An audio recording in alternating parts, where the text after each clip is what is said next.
اس کا جو دوسرا سبق ہے وہ یہ ہے کہ اللہ کے راستے میں اہل ایمان کو ہر قربانی کے لیے تیار رہنا چاہیے، اور صحابہ کرام رضوان اللہ تعالیٰ علیہم اجمعین نے کر کے دکھایا۔ اللہ کے رسول صلی اللہ علیہ وسلم نے ان کی جو تربیت کی تھی قرآن کے ذریعے سے، اپنی صحبت کے ذریعے سے، اللہ سے جو ان کا تعلق مضبوط تھا، اور زندگی کا نصب العین جو ان کے سامنے واضح تھا، وہ جانتے تھے کہ ہماری زندگی اللہ کی دی ہوئی ہے اور اللہ کے راستے میں کام آنے کے لیے۔ ان کا مقصد، ان کا نصب العین، ان کا مشن واضح تھا۔ ان صلاتی و نسکی و محیای و مواتی للہ رب العالمین، کہ میری نماز، میری قربانی، میرا جینا، میرا مرنا سب اللہ رب العالمین کے لیے۔ میری زندگی کا مقصد تیرے دین کی سرفرازی، میں اسی لیے مسلمان، میں اسی لیے نمازی۔ وہ اس حقیقت سے آگاہ تھے کہ اللہ کے راستے میں ہر طرح کی قربانی دینے کے لیے تیار رہنا، یہی اہل ایمان کا شیوا ہے، یہی ان کا وطیرہ ہے، یہی ان کی صفت ہے جس کا ذکر اللہ تعالیٰ نے قرآن مجید میں کیا ہے۔ چنانچہ جب ہجرت کا حکم آیا اور اللہ کے رسول صلی اللہ علیہ وسلم نے اشارہ کر دیا کہ مدینہ کی طرف ہجرت کرنی ہے، تو صحابہ کرام رضوان اللہ تعالیٰ علیہم اجمعین دیکھتے ہی دیکھتے مکہ سے مدینہ کے لیے روانہ ہو گئے۔ خالی ہونے لگا مکہ اہل ایمان سے، اور اس کے لیے ہر طرح کی قربانی دی انہوں نے۔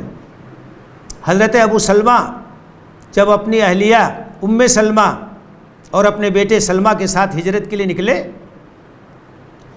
تو ان کے جو سسرال کے لوگ تھے وہ راستے میں مزاحم ہو گئے۔ انہوں نے کہا کہ تم جاتے ہو جاؤ، ہمارے خاندان کی عورت، ہم اس کو نہیں جانے دیں گے۔ ام سلمہ کو روک لیا۔ ان کے گود میں ان کا چھوٹا بچہ تھا۔ ابو سلمہ اکیلے روانہ ہوئے۔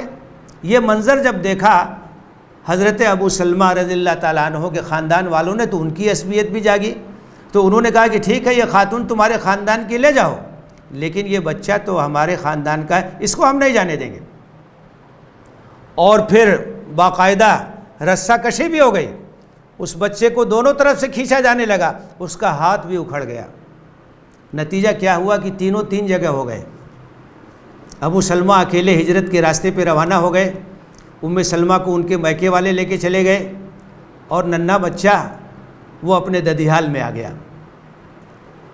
حضرت ام سلمہ کے اوپر جو غم اور اندوہ کا پہاڑ ٹوٹا، اس کا آپ اندازہ کر سکتے ہیں۔